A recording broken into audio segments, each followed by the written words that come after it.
Get ready. Oh, welcome.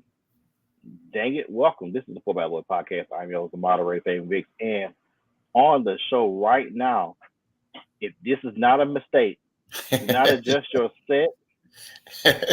Do not change anything. We got Ryan Anderson on the show with us tonight. He is the founder of Crazy Straws. You know, he usually does a Sunday show. He got a special Wednesday with him. So you know it's going to be really, really going on when we if Ryan joined us for on a Wednesday, baby. On a Wednesday. baby. So because we're going to talk about this Northwestern. We're going to talk about uh, Miami football, like we did last year, the Full Bad Boy press conference. A shot bet for a shot more than likely be on to talk about Miami football and Mike's BS list, the top 50 NBA players postseason. So if Mike doesn't show up, I'm just gonna do the top 25 because that's just too many to do 50. So if you ain't made the top 25, get what? You weren't good enough to make my top list or whatever. So, but you know, this is the part of the show we say let's go. Hit the button, fade. Let's go. Done. Hey, yeah.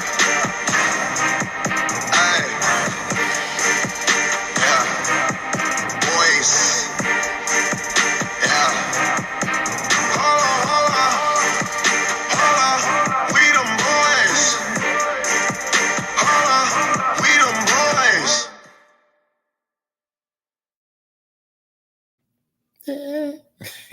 And you know we gotta pay some bills or not, depending on where you at.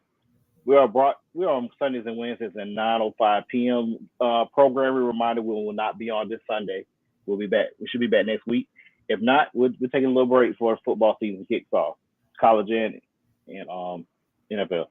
Like I said, we had the founder of Crazy Straws. Ryan, talk about your product.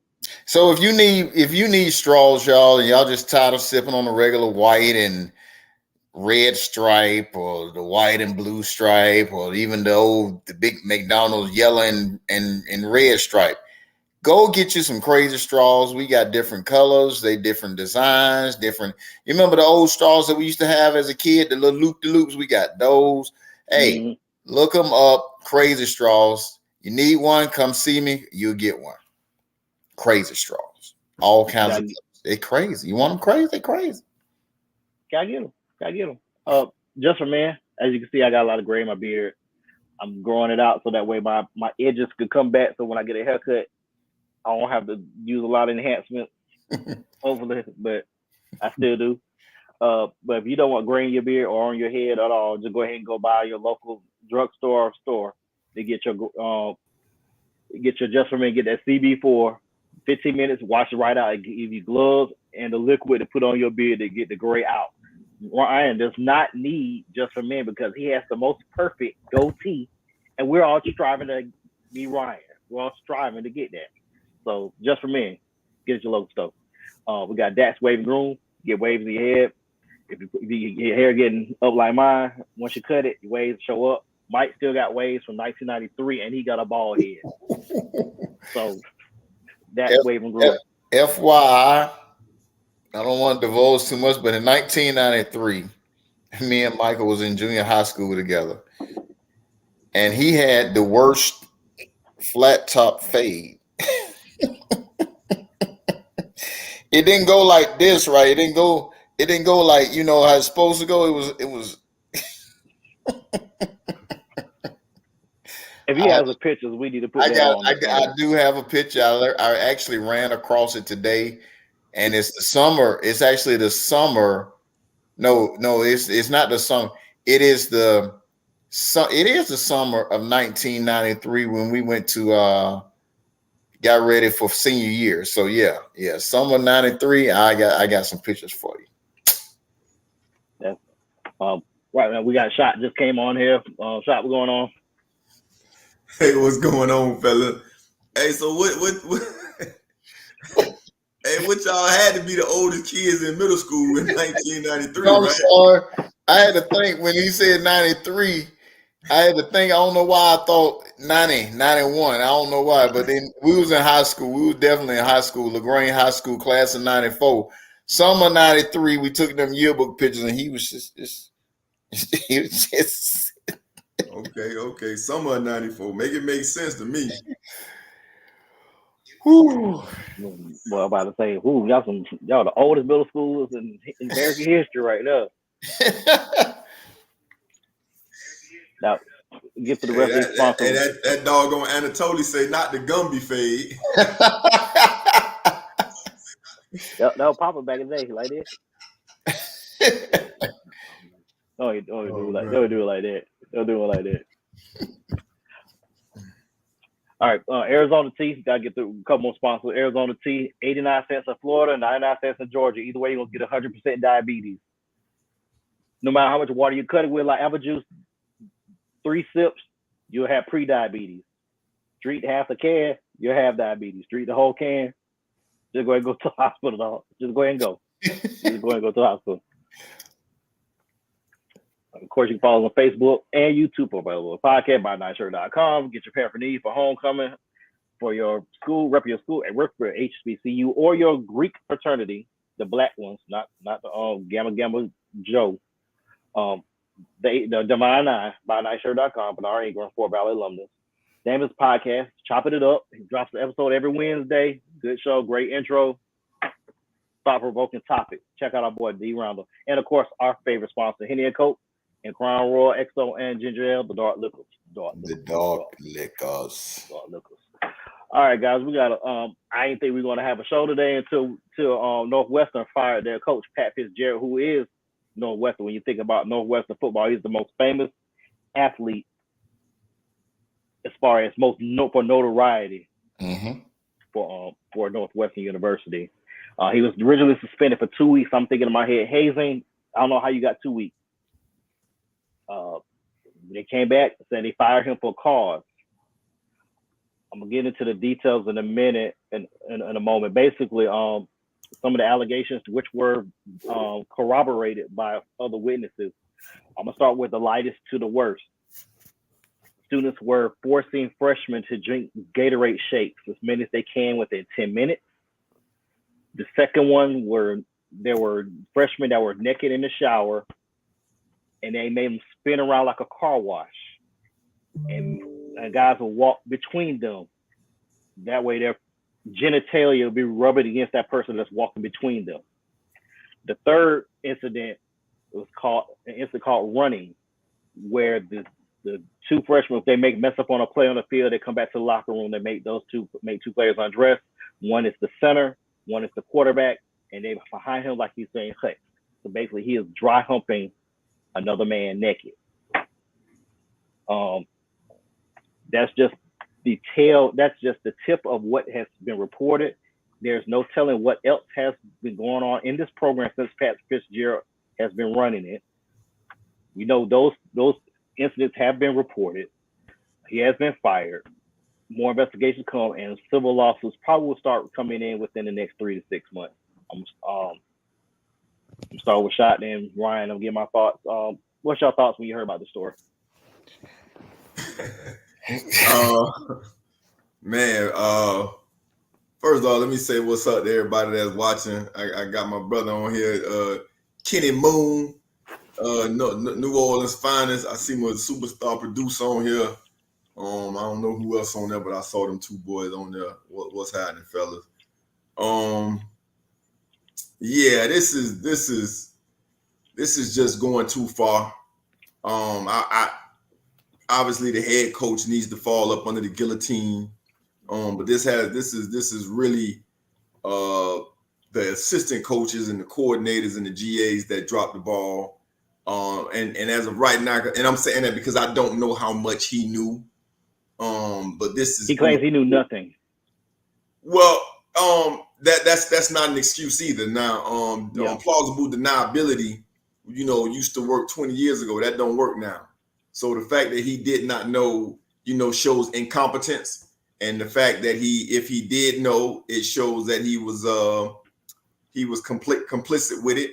So you have two choices. You can be considered incompetent, and negligent, or you can be considered vicious. You know, it's really whatever end of the sword you want to commit suicide with, which is essentially what happened. I've always been under the assumption that you should be innocent until proven guilty. You know, I preach that for my people, and I teach that. So I'm going to have him be innocent until proven guilty. But right now, it doesn't look like Pat Fitzgerald will ever coach college football again. Big Straw. If he says he didn't know, I mean, he's negligent. I mean, let's be for real here. Coaches know something. He knew something. Yeah, you know, even if he just knew the kids was hanging out just for a little while, you know, he knew something. It's sad though. It is sad. You know, it just, you know, the way things happen like that, and to let it happen like that, it's really sad. I'm sorry to say it. Just continue to say it, but hazing is in any form is just bad to me, whether it's physical or, like in this case, is almost is downright mental as well. So that's sad. We actually got an exclusive. We actually have. Let me get to the comment first. Clyde Anderson, shop producer, said, "Think about alumni that's attending Northwestern. It's a Midwest Ivy League school. You think about just off memory, Michael Wilbon, Mike Greenberg, J.A. Adonde. That's the list. That's it. That's the top three off the top as far as notable people who have went to Northwestern. We have, as far as right now, we have Pat Fitzgerald on our call. Pat, why were you allowing students to run through naked boys like a car wash? I was not in the locker room. A lot of times coaches don't go in the locker room. The acts that were committed, I don't agree with it. But once the guys leave the practice facility, or once the guys leave out of the coach's eyes, we have no control or nothing going on in the locker room. I don't know why I was fired. I was let go. I knew with a lot of the allegations that were said, unfortunate to the individuals that were involved, but I had no knowledge of this situation at all. So my question to you all, as a fired coach from Northwestern, what kind of control, or what was I supposed to do? If I'm not around this, or nobody really brought it to my attention, what was I supposed to do? Well, Mr. Fitzgerald, thank you for coming on the show. If I don't want to speak for everybody else, but you are a leader of men. And no matter what yes, happens, I'm a leader of men, but I'm not able to control everything that goes on in my program. I'm totally responsible for everything that goes on in my program. That's what you're saying? Yes. Okay. You're making $7 million a year. You are. Yeah. So they're playing Naked Uno and Naked Twister. That's my control. Yes. Because you are the program. Mr. Vicks or Mr. Major, when I leave the facility or leave the campus and go home for the night, when I go home to my family, that's still on me? Is that what you're saying? Yes. What part of head? I pause.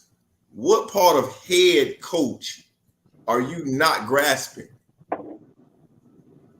Sir, once again, if nobody brought this to my attention, how am I supposed to know? Answer that question. Because if nobody brought these allegations up, what do you want me to do? Because the people that were supposed to bring this to your attention, you hired. So the buck starts and stops with you. Exactly, Coach. Sorry, Coach. There's a blind and deaf school that you can apply for. I think they need. Hey, Mr. Anderson, I don't need your sarcastic jokes. I will be back coaching one day. But I would like to say your resume speaks for itself, but the blind and deaf school, they'll be able to see it a little better. all I'm saying to you guys, like I said when I came on, it's unfortunate what happened to the players, but at the same time, a lot of stuff I was not aware of. So, Coach, Mr. Major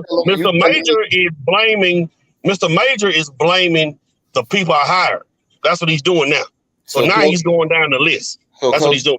You telling me that your assistants, your coordinators, your position coaches, even your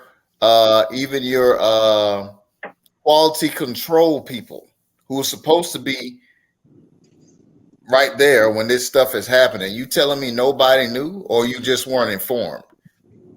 I wasn't informed, Mr. Anderson. Okay, well, sir, I mean, that's negligence in its purest form. You have to get people I think you're going to be able to have to trust better, and they cost you your job in this instance, sir. But the blind school is in North Mississippi. The deaf school is in Southern Mississippi, so you can get your resume ready, sir. Let me jump out of the Pat Fitzgerald image real quick. Let me just say this first of all: the games that they were playing, man. Ryan, you done been in the locker room. Ratio, you done been in the locker room. Fade, it has been so-called some reports here there of hazing in certain positions in the band and all that. Hey, man, the games that they played, who plays them kind of games? Right. Evidently, of course, they do, but that ain't some stuff that we would play in no football locker room or no basketball locker room. Like, who comes up with playing, having the center bent over and both of y'all naked? Come on, bro. Like that ain't some stuff no guys do. That's the first thing. The closest thing that you would have to any of that is when a guy steps out the shower and you pop him with a towel, and that's where it starts and stops. And that's 1980 something. That's 1980 something. You know what I mean? It's 2023, and that's just, in the words of Cleveland, that's just nasty. Then the second thing, man, and please listen to me when I say this.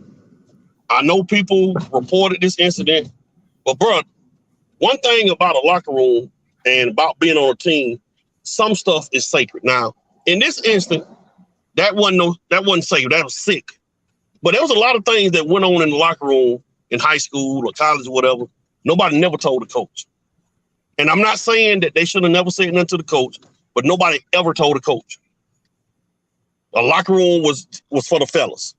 That's what it was. I'm not saying what the kid did or whoever done it was wrong, but at the same time, bro, you've been in the locker room just like I've been in the locker room, and some stuff, I mean, a lot of shit didn't get to the coach.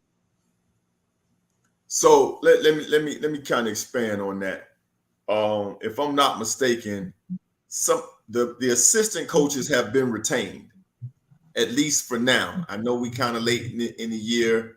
They just finished up spring football. Summer's about to start. But the assistant coaches have been retained.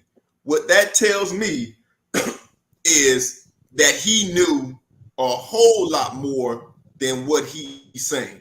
And that the assistant coaches or one of the coordinators were the ones that were instrumental, with the K, instrumental in letting the upper administration know what was going on and that he was okay, or he was turning the blind eye to that. You don't have a situation like this with hazing. Fire the head coach and retain the assistants, and don't think that one or more of those assistants are the ones that went to the athletic director. Now, my question is then, are we basically saying, let's use this instance right here. I'm a player coming to tell you, Coach Major, you FITZGERALD now, that such and such did such and such to me in the locker room. So you basically saying he ignored it? Yes. Yeah. Yes. So you know, I know Fabe is a counselor. I know at Water, you an administrator. I'm an assistant principal. If something happens at that school and I don't get that. I don't let my principal know what happened. Mandated reporters. That's what happened. No, I'm saying we're mandated reporters. That's what we are. Yeah. If she doesn't know what's going on in her school, then my head gonna roll. No ifs, ands, or buts about it. So if you fired the head coach and didn't touch the assistants, the assistant said something. That should tell you enough right there.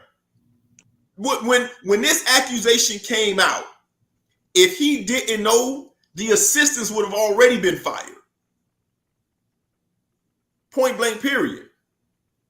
Now, how long ago did this time span, this lifespan with this right here? How long was this? This year, back in November, October, this past season. There's been other incidents that happened from 2004 to 2009 also. So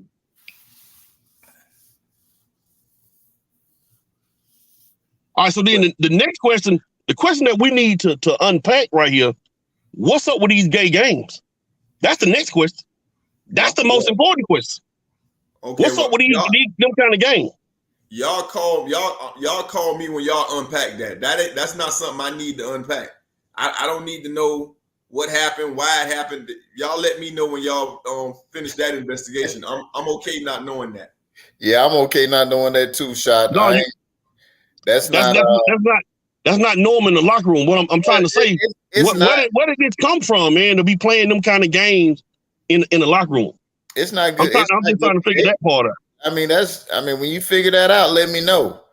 Because when you figure it out, just post it. I don't need to know. All right, let me ask y'all this. All right, in this climate, you get Hayes. Fraternity, sororities, too many sororities and fraternities have been suspended. Remember the incident back in '98 where I think an AK killed herself and they banned that chapter for life. There's an incident at Fort Valley State where Alpha was being hazed to a point where he died. When was that? That was in 2010, 2011, I think. I don't remember that one. They were banned off the yard for a year or two. They couldn't wear no paraphernalia, nothing like that for 2 years, some crap like that. I mean, we can talk about the FAMU incident from a couple of years ago. The drum major. Drum major. Yeah. Died. Yeah. He was 26-year-old band member that died. I'm gonna hit some nerves on this. I'm not supposed to get mad, but hazing is not. I mean, how can I say? Don't get it out, Fave. Get it out. You know how they say in church. Take your time, Fave. Take your time.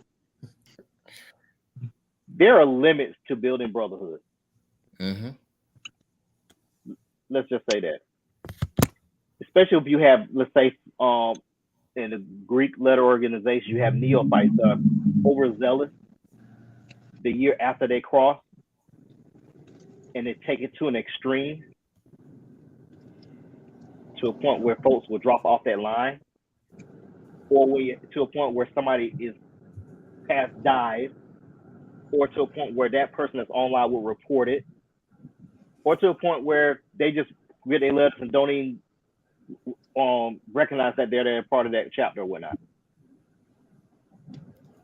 There are levels to this, and some things you just don't cross. Roland Martin did a report on hazing years ago. I watched that video, and he crossed that Texas A&M Alpha Phi Alpha. He said there's no room for it. There's no reason for it because that does not build brotherhood. If anything, it builds resentment. So with that being said,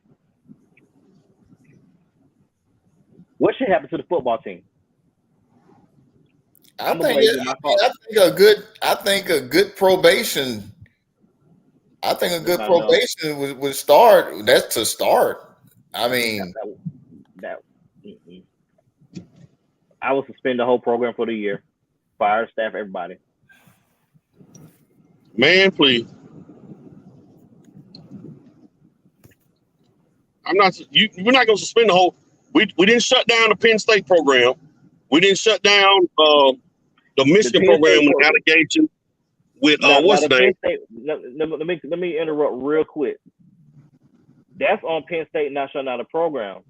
But remember, there's an incident that happened 45 years prior with one football player raping at least 20 girls in 1978. Then again with Sandusky with little kids. That program, as far as the coach should have been fired because his assistant. That didn't affect the players. This one affected the players. It was player driven.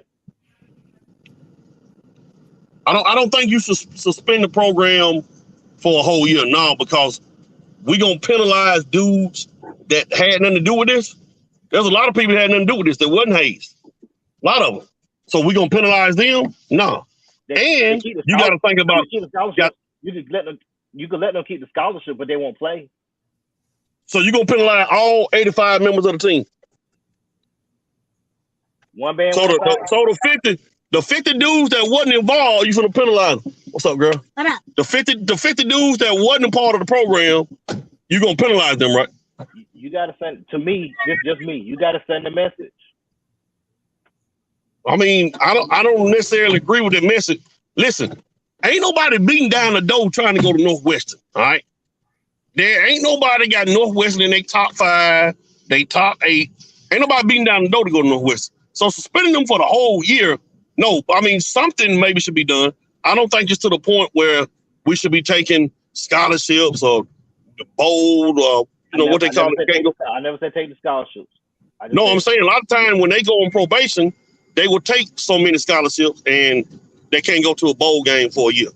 I mean, maybe Ryan and Shaq got a better thing than what they should do, but suspend the whole program for the whole year. No, I don't think of that. If this is going back to 2004, Mike, what do you do?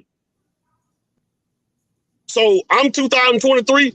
I'm supposed to get punished for that shit in 2004? No, you get punished for what you're doing now. I might not even been born. What if I'm a freshman? I might not have been born in 2004. So I'm supposed to suffer for what happened in 2004? Nah, man. I'm gonna be honest with you, bro. I'm gonna be honest with you. My thing is, I agree with Faye. You shut that thing down for a year. Now it ain't gonna hurt the kids because they got the transfer portal. That's what I'm saying. So hey, man, you shut a Division I power football program down for a whole year, you're gonna set them back 20 years. Okay. And 20 years. And everybody on that team gonna transfer. That's exactly. And you're gonna be starting from scratch. That's what happened with UAB. They still ain't back yet, but they still got a football team. It's revenue at this point. UAB shut down. The difference between UAB and UAB shut down for financial reasons. That's why UAB shut down. And one about the finances. That's a big difference. Before we go on, let me get some comments in the chat right quick. Ted, speaking from experience, I beg to differ on the building resentment aspect. I don't think also y'all said it doesn't warrant a year-long suspension for the entire team. Punish those involved and keep it moving. The coach getting fired sends a very strong message. Remember, these were freshmen, which means a lot of upperclassmen, which means you're not going to have a team to field. So guess what? Either you get suspended, suspend the program for the year, or forfeit the games. Either way, something's got to happen. Shot. Me and Ryan might be the only ones on this. Are we crazy to think they should shut it down for a year?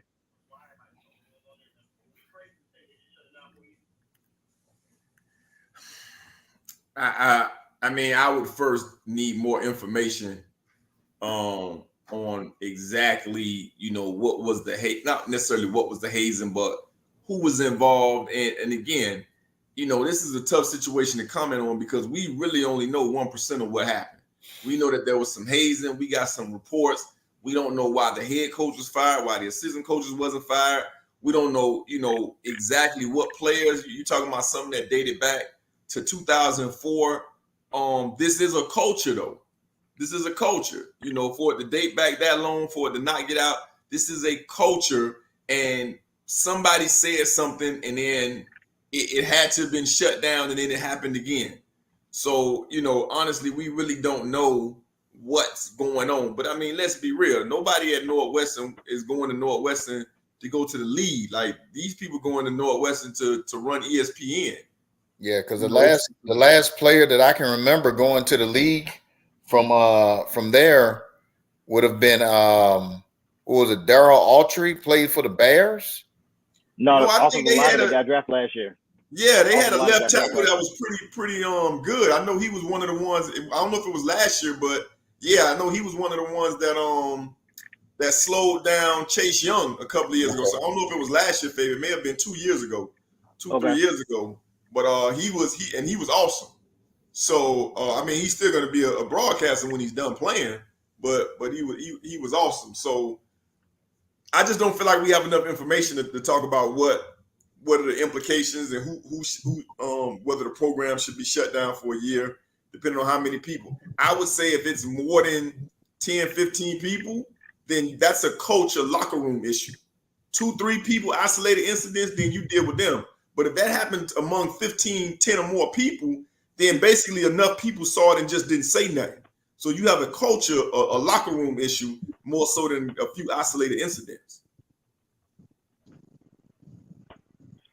This is a story we're gonna keep our eyes on. We gotta gonna keep this thing moving because we could talk about this all day. But like I said, we talk about sports and culture, and we got a toe bone. We got a toe bone. It's been we have a report that Michael Atwater had a Gumby haircut in the summer of '93. Mike, you want to discuss that? Want to talk about it? That ain't none of you. You'll be in the Anatole. Next question. So what is it about being? Yeah, so you had it. Okay. Your damn being Anatole or whoever else asking. He verified through two. He verified through two sources. Did it slope from the right to the left or the left to the right? It went up. I was looking like Play from Kid and Play from House Party. That's what you. That's what we're gonna stay with. Okay. Yeah, that's what I'm staying with.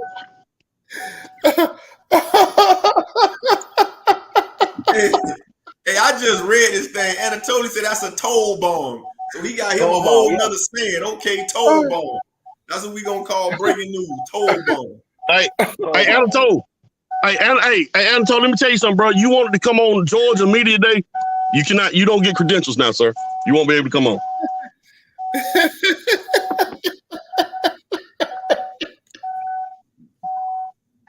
Speaking of Media Day, Fade, college football is great transition. We're about a month and a half away, and as we get ready for the college football season, each week everybody's got a team pretty much on the Fort Valley Boy podcast.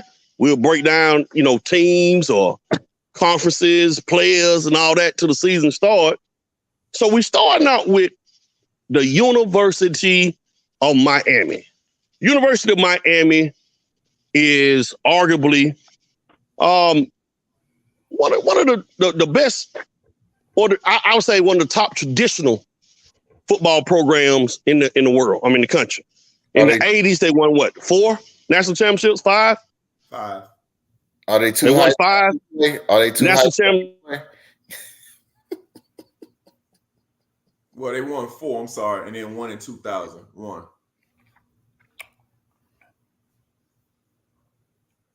The best college football team all.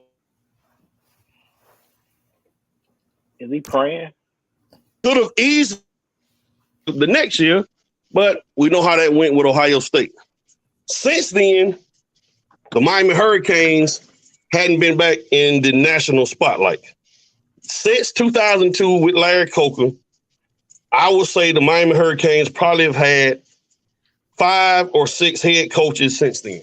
You've had Mark Richt. You had you got Cristobal now. Was Butch Davis was gone. Mark Richt. You had the black guy. Randy Shannon. Yeah, it was Golden. Randy Shannon, Al Golden, Mark Richt, Manny Diaz, Mario Cristobal. So in the last 20 years, Miami has had 5 head coaches.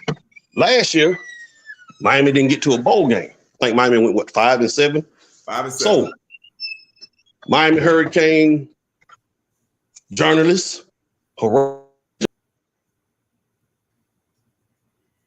it's bad out there. Yeah. what can they do to turn this thing around? So last year was a disaster in every sense of the word. I think that Mario Cristobal's recruiting prowess showed up, with the number 7, 8 best recruiting class in the country, including 2 5-star tackles. But I think he dropped the ball or just made a mistake in the hiring of Josh Gaddis as offensive coordinator. I'm still not sure if Josh Gaddis was just bad or if his offense they were trying to put a square peg in a round hole. I just don't think you become the Broyles Award winner for the nation's top assistant as a fluke. But his way of teaching, his offense didn't fit with the kids in South Florida. But I do think the Hurricanes had the right person for the job. Everything just went bad, from injuries to the offensive line, which got the quarterback hurt. The development was there, but last season was horrible. Losing to Middle Tennessee State, there's just no excuses for losing to Middle Tennessee State. You don't go from almost beating Texas A&M to losing to Middle Tennessee State and think that you can rebound from that. This year, I think that optimistically they can win. No. Let me rephrase that. If something supernatural happened, they can win 9 games. Optimistically, 8 games. I think if they win 8 games, then you'll see a resurgence in Miami football, because Miami has everything you want in a football program. It's still the mecca for high school talent. There is not one draft where there's not a player from South Florida that's selected in the first round. In the first round, it still collectively have more talent in the small area than any state in the United States of America, and that include Puerto Rico. So I think they got some young guys that's coming in. My producers in my ear telling me to make sure we talk about Jaden Wayne. Man, y'all better get y'all one of these guys right here, man. He in my ear. Don't forget to talk about Jaden Wayne. But I'm not gonna talk about them right now, Anatoly, because them young guys, But yeah, that's part of that recruiting class that he brought in. We'll see. They're not at the level of Georgia, Ohio State, Michigan, Alabama. They're not at that level right now, but they'll get there. Hey, Fabian, can you pull up the Hurricane schedule so we can predict their season? Yeah, 8-4.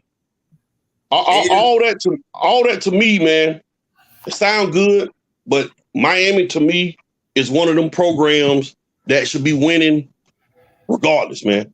Like you just said, you getting all that talent in South Florida, and a lot of them cats hadn't been staying home. You've been losing a lot of them dudes going to Alabama and Georgia's and Ohio State. The key for Miami football, Ryan, is for Miami players to stay at home.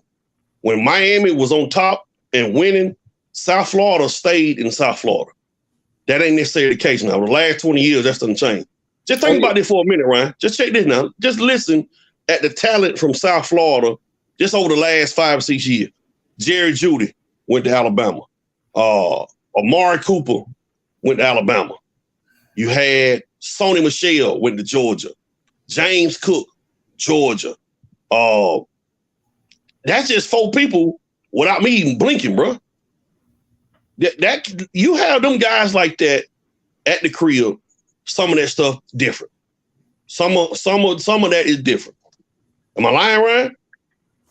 No, I mean some of them have a deep. Anytime you start talking about staying home versus going, you're gonna have some kids that just want to be home, and then you're gonna have some kids that just know they're talented and know they're talented enough to where it will travel.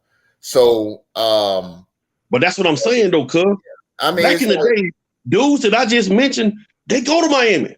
It ain't no Alabama. It ain't no Georgia. It ain't no Ohio State. It ain't no Clemson. So Them cats are at home at Miami. Let's look at the landscape then and look at the landscape now. Because, I mean, you got to remember, when was the last time, help me shot here, last time Miami won a national title was in 19 what? No, 2001. 2001, okay. So is that the Shockey? That's the Shockey team, right? The Shockey, yes. McGahee. All right. Yeah. So you had that team, but where was Alabama? In the track team. Saban hadn't gotten to Alabama yet, right? Right. All right, so Saban hadn't gotten to Alabama. I think they had, was Mike Shula still there? I don't know. Mike Shula was replaced by Nick Saban. Okay, so my point being is that, okay, that team had a lull. Nick Saban gets there, and you said it here before on this show. Everybody starts getting the Nick Saban effect. Nick Saban steps in and within 2-3 years wins the national championship, right?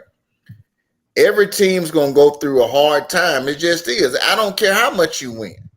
Every team is either going to be here knocking on the door, you're going to be at the bottom where you're not going to have a chance, or you're going to be in mediocrity. Ryan, I'm talking about recruiting, bro. I'm talking about the recruiting game. Me and Rachel talk about recruiting all the time. So now them dudes from South Florida got to stay home. If Miami want to get back to a national program, they top-notch dudes can't leave South Florida. Okay. Period.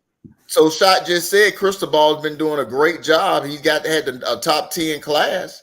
So yeah, you're gonna have. And Shot told me the same stuff with Mark Richt. He told me the same stuff with Al Golden. He's told me the same stuff with Randy Shannon. Randy Shannon had a class coming here some years back. He had pretty much most of the players from Northwestern High School in Miami. Them same dudes, they was 4 and 5 star. That never materialized. So the same stuff that Cristobal supposedly doing, these other coaches, according to my Miami correspondents, thought they were going to do the same thing. Well, I mean, if you go ahead, Shot. Go ahead. No. So here's the difference with Cristobal and these other his predecessors. First of all, Cristobal was not coming to Miami unless the University of Miami made a full commitment to football. When the coaches that you mentioned, all of them, and this is no disrespect to any of those guys, but Larry Coker was chosen because the players that end up winning that national championship, Ed Reed, Andre Johnson, John Vilma, DJ Williams, those guys, went up to the administration and basically told them, we fine. Okay. Then you get somebody like Randy Shannon. At that point, during that time, University of Miami did not care about football.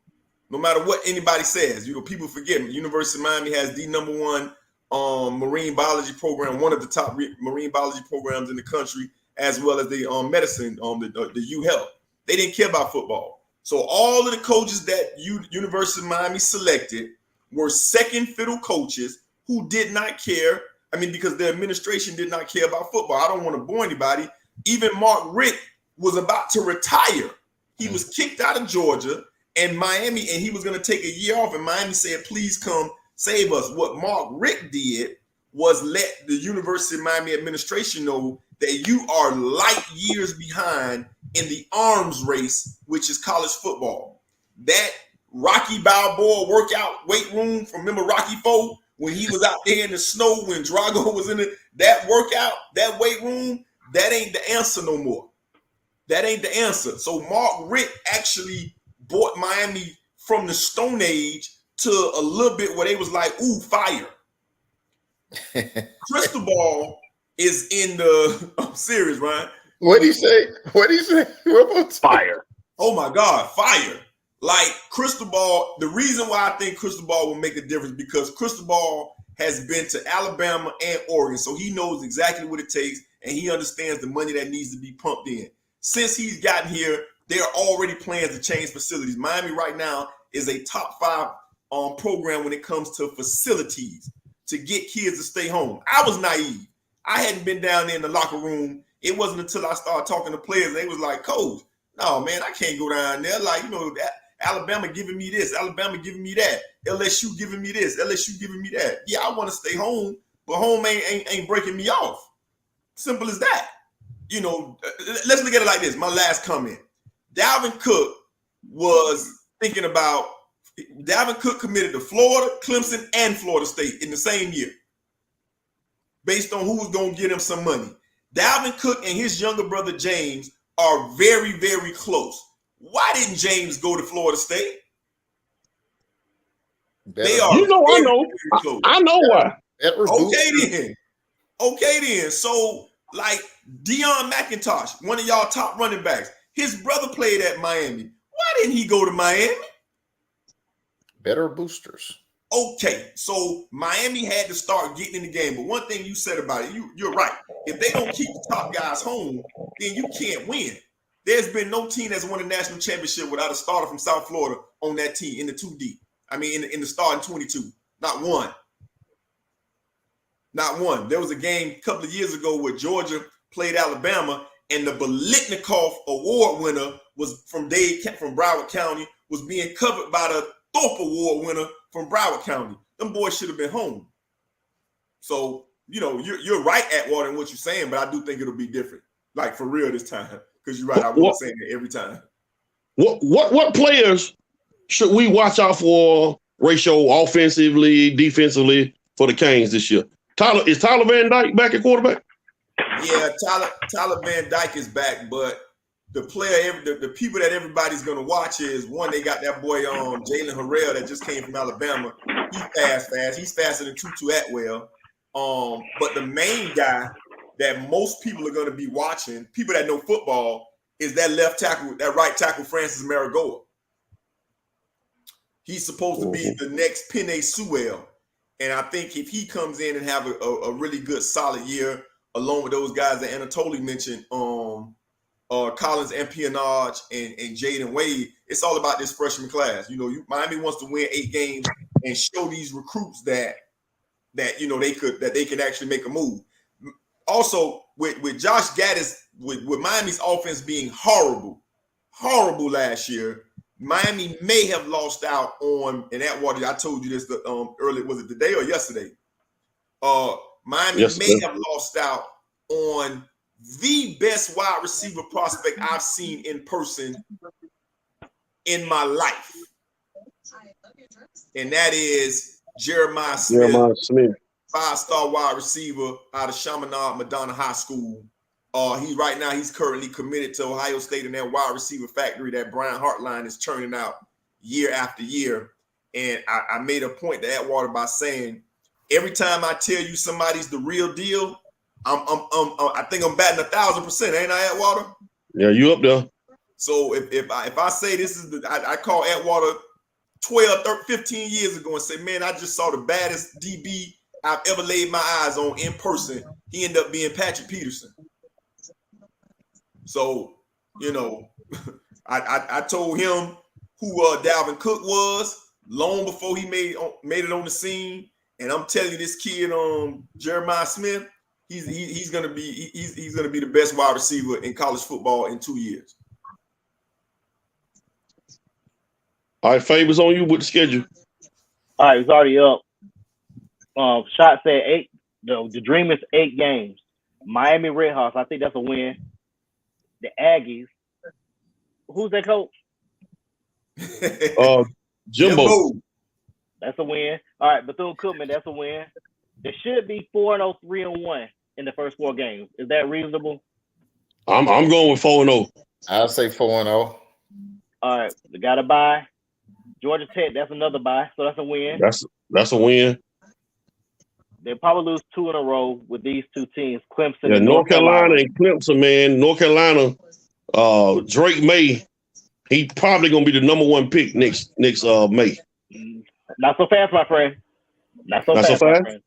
Not so fast. I can tell you this. Drake may be the best quarterback in college. We got time to get in there. We ain't going to get in there. Okay. Not so fast, my friend.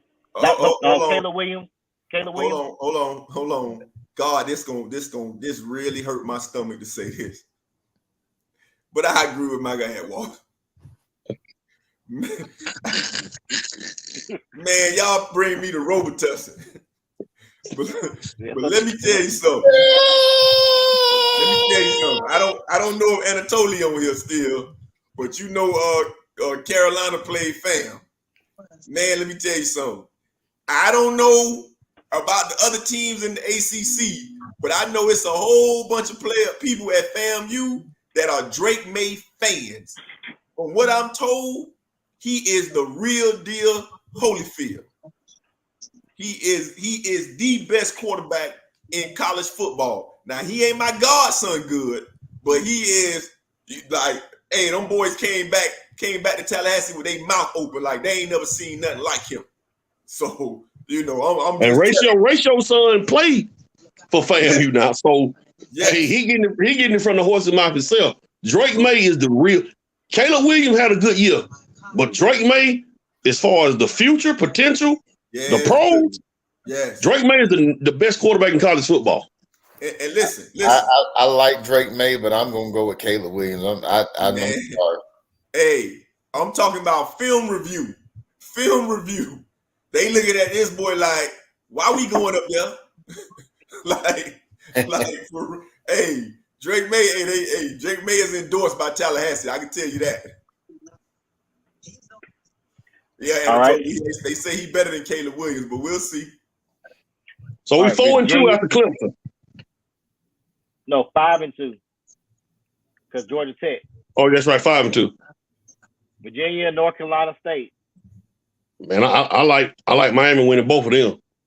That's 7-2. I think that wait a minute, the NC State knocked off Clemson last year. Ooh, wait a minute.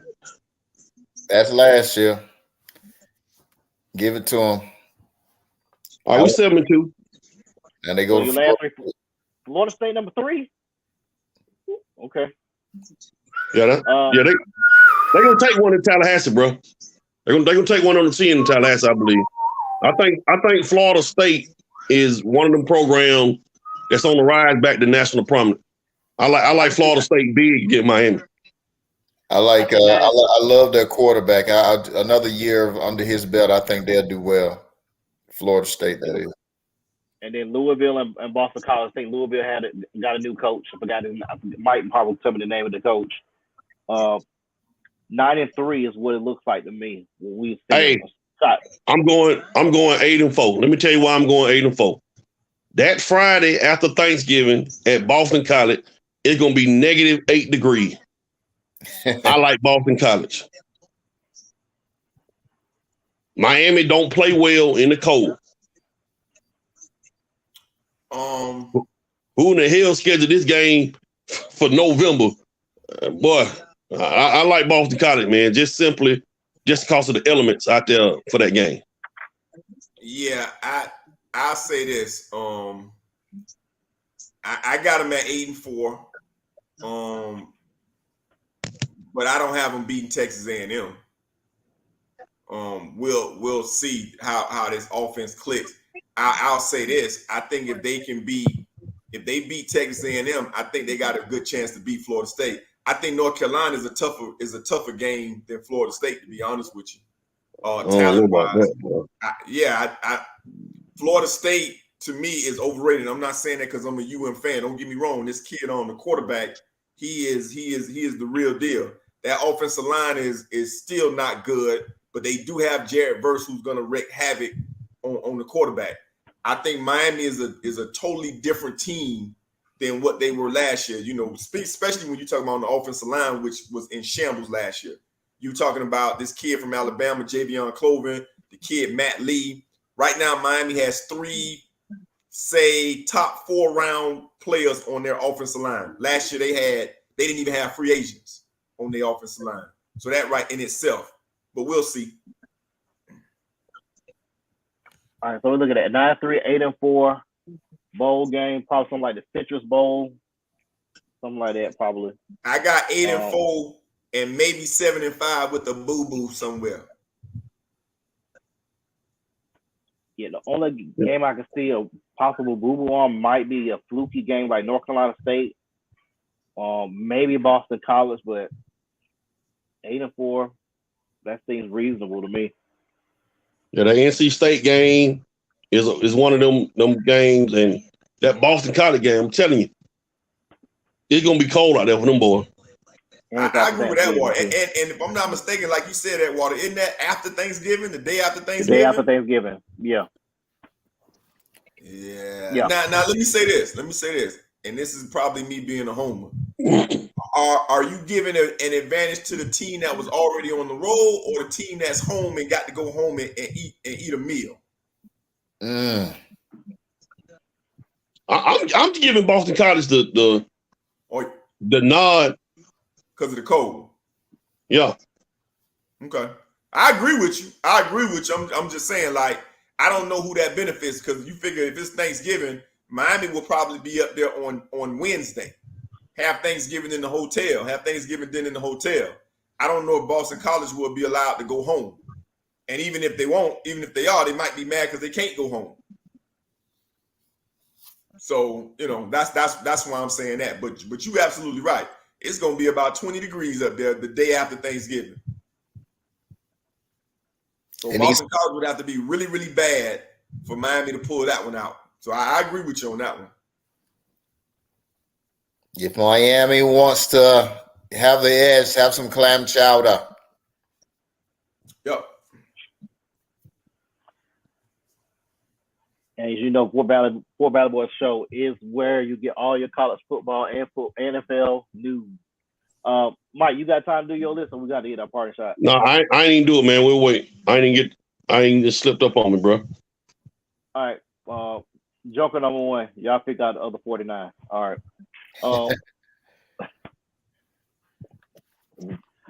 Party shots. Big Straw, what you got? Man, tennis season's right here. Can't wait to see. I think, is Wimbledon going on? Somebody help me out here. Yeah, Wimbledon going on. Yeah. So let's keep watching our tennis alumnus, African American alumnus, whether it's doubles or singles. Let's continue to support them. That's great. Had a chance to watch the Althea Johnson story, who's a 2-time Wimbledon champion. Check that out on Peacock if you got it in the spirit of Wimbledon. But check that out and keep cheering for our African American tennis players. That was part of my party shot. I'm gonna touch on that in a second, a little bit more in depth. Go ahead, Mike. You meant Althea Gibson, right? That's it. I said Johnson. I meant Gibson. Excuse me. Yeah. I want to talk about the number 1 draft pick in this year past NBA draft, Victor Wembanyama. Maybe I messed his name up. Whatever. You did. People, Wemby. The first game he played, people were getting on Facebook, all the social media, saying he was a bust. He was a bust. Second game he played in the summer league, he dropped 27 points. People, stop thinking we basing players off of one game that they're going to be a bust. It is unbelievable. But let me go a little bit deeper than that. Bust. People that have been called bust in sports history. Ryan Lease, Jamarcus Russells, Anthony Bennett, Kwame Brown. Those are some guys that have been called a bust throughout their career. Hey, listen, if I can make $30, $40, $50 million in my lifetime and y'all want to call me a bust, call it. I would take that word gladly. Some of these guys were a bust, and we don't have the right as non-NBA, NFL, Major League Baseball players to call guys bust because we're not in the league. So when you use the word bust, make sure you use it very carefully. That's just like somebody that work at McDonald's coming to the school to tell me, Fabe, and Ratio, we suck, we're busting our job. Bitch, you work at McDonald's. No disrespect to McDonald's, but you don't work in that profession and have enough knowledge to tell me that I'm a bust. Watch how y'all use the word bust carefully. That kid is going to be just fine. Michael Olowokandi was a bust. Michael Olowokandi, he ain't working in no school. He ain't working at McDonald's. He ain't working at Circle. He ain't working at Circle K. He working at his own candy shop because his name is Michael Oliver Candy, right? Oh, I hate this dude, man. I swear, dude. I promise I hate my cousin, man. Candy man. Oh, I hate this dude. Don't say 5 times. Don't say 5 times. I mean, think about that though. We call dudes bust, man, that have made millions of dollars. How you a bust? How can we call somebody a bust and we ain't in the league? Financially, they're not a bust. Let's get it. Let's differentiate here. Financially, these people are not a bust. Now, professionally, they're a bust.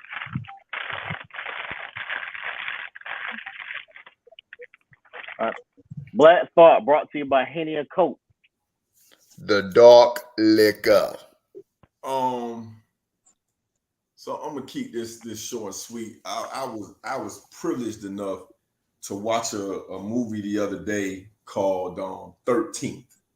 I don't know if anybody's ever seen it. I highly suggest that, you know, if you have not seen it, you do.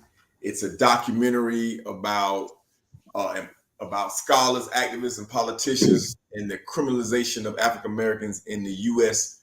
prison boom in the 70s, 80s, and 90s. Mm-hmm.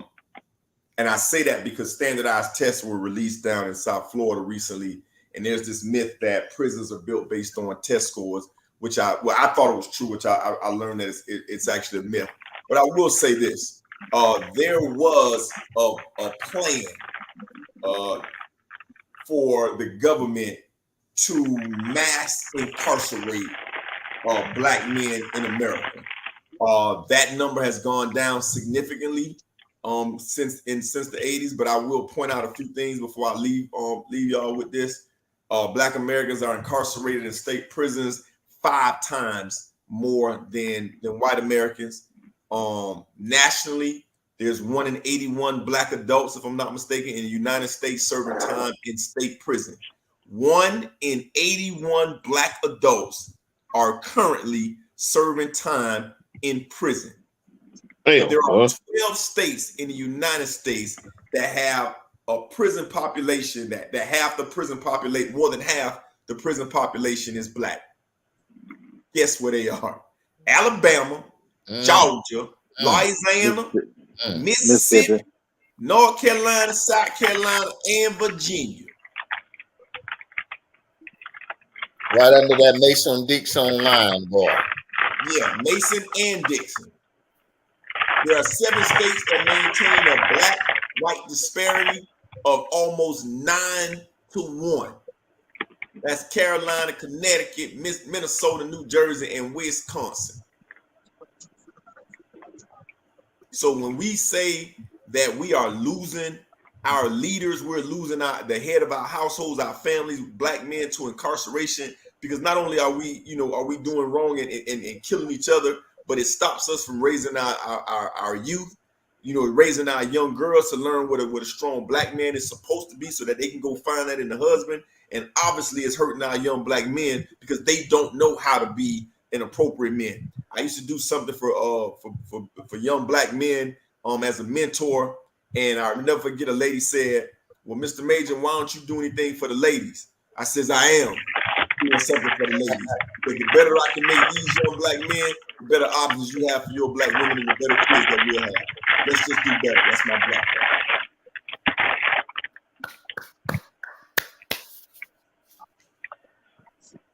Ryan just touched on this with Wimbledon. Let me give a little bit more context as far as I'm going to do the mail route with Althea Gibson, great tennis star.